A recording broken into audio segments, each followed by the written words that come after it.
Hi there and welcome to this week's video. Before I begin with the main little bit I want to chat about, I'd like to remind people you can also find us at Instagram. It's Raiders_of_the_podcast, and it would be good to get connected with people there and to keep the engagement flowing. We're also on Twitter at Raiders of the Pod.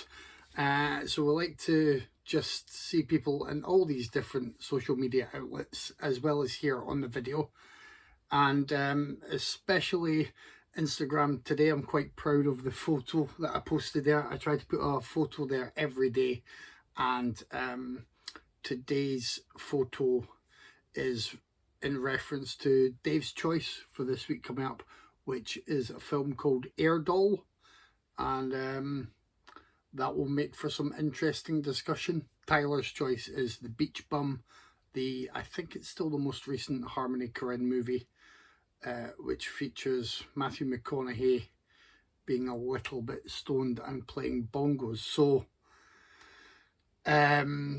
obviously feels semi-autobiographical there for Matthew McConaughey. But again, maybe plenty of discussion, or we may actually just sit around and listen to Tyler spill all of his love onto that film and to the filmography of Harmony Korine. But I did receive a goodly amount of posts this week. A bit of shopping was done, and I am here to show some of those goods that are right here. Film-wise, I do realise that it may feel a little bit pointless sometimes, me mentioning films that I've purchased as blind buys, and I'm looking to see them. I'm looking to make the time to see them, but I like to show people what's out there, maybe recommend something. You know, if I've gone for a blind buy on something, it's because I've heard good things. So if it's a nice package, then I like to remind other people of it. And also, people can feel free to comment on any of our videos about movies that they may recommend, or they may recommend I get to it as soon as possible. For this week then, at the weekend this arrived, Rock and Roll High School. I've somehow never seen Rock and Roll High School. This is a nice package from 101 Films. Some nice extras in there as well. But for me, the joy will come from seeing the film at last. I've seen clips of it in one or two documentaries, but I've never seen the film itself. I do quite like the Ramones. I have a Ramones t-shirt.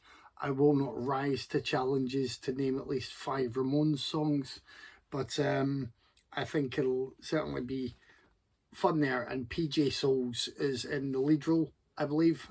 So I'm looking forward to checking that out. I'm trying to prioritise that up the viewing list. Let me pop that there. Next one arrived today. Let me in fact put this one down. It's another 88 Films release. It is The Seventh Curse.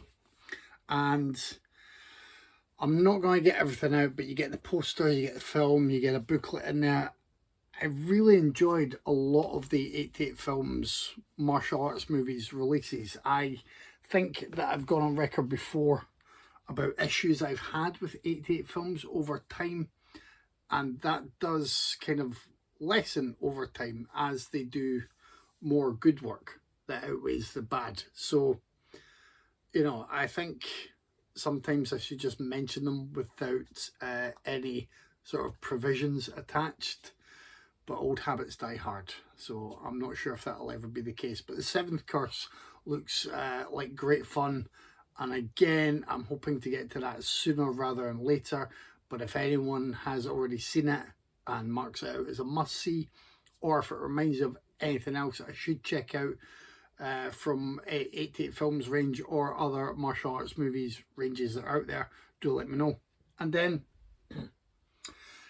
you know how I said not all podcasts mention other podcasts, and I said that's not true. You know, podcasts do mention our podcasts, and it can be quite good, yada yada. Anyway, I kind of streamed every episode of the Third Window Films podcast last week, which I enjoyed because I have quite a few of their releases. If you've delved into Asian cinema at all over the past few years. On physical media here in the UK, you probably have a Third Window Films release. They did One Cut of the Dead, and they did Beyond the Infinite 2 Minutes, which are both films I highly recommend. They've also done a great variety of other films. And one of the sets that I picked up recently was Funky Forest, and I think it's maybe Warped Forest. There's a nice double set. Anyway, in listening to discussion of those films in that disc, the person who runs Third Window Films also said that Zoki was in line with those, and it had been released not long after that double bill, because people who enjoyed those films may enjoy this one. Surprise, surprise, I've not had time to watch those films yet, but I've heard that many good things about them that I'm happy in the knowledge I should find enough to like in one or both of them. So I felt that I would be intrigued by Zoki. But again, although it's very much a lesser known film, might have been quite rare, I'm not sure. Do comment if you've heard anything about it or seen it yourself. Then we've got some books. Some books arrived this week.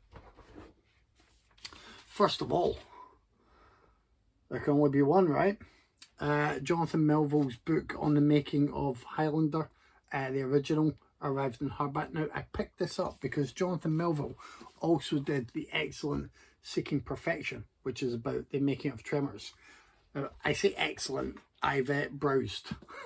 I've browsed through that, but it's highly recommended.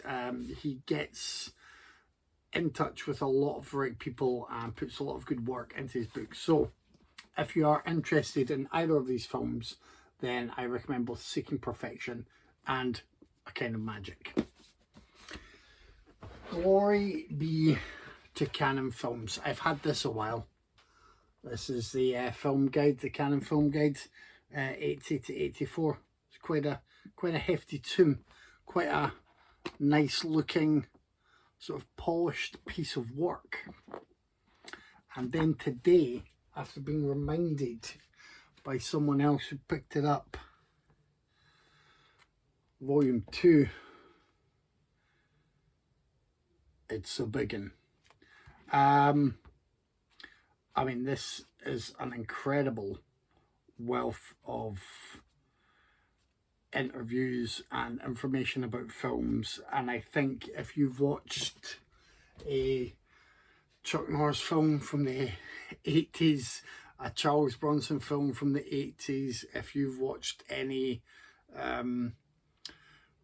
King Solomon's Mines film with Richard Chamberlain in the role, if you've seen any of the films featured in the documentaries that were out about Cannon films, I can't remember the name of them. I remember one was called The Go-Go Boys.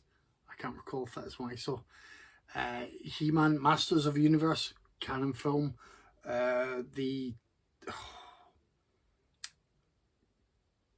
God damn it, I've just gone blank on all of the Cannon films that I could reel off.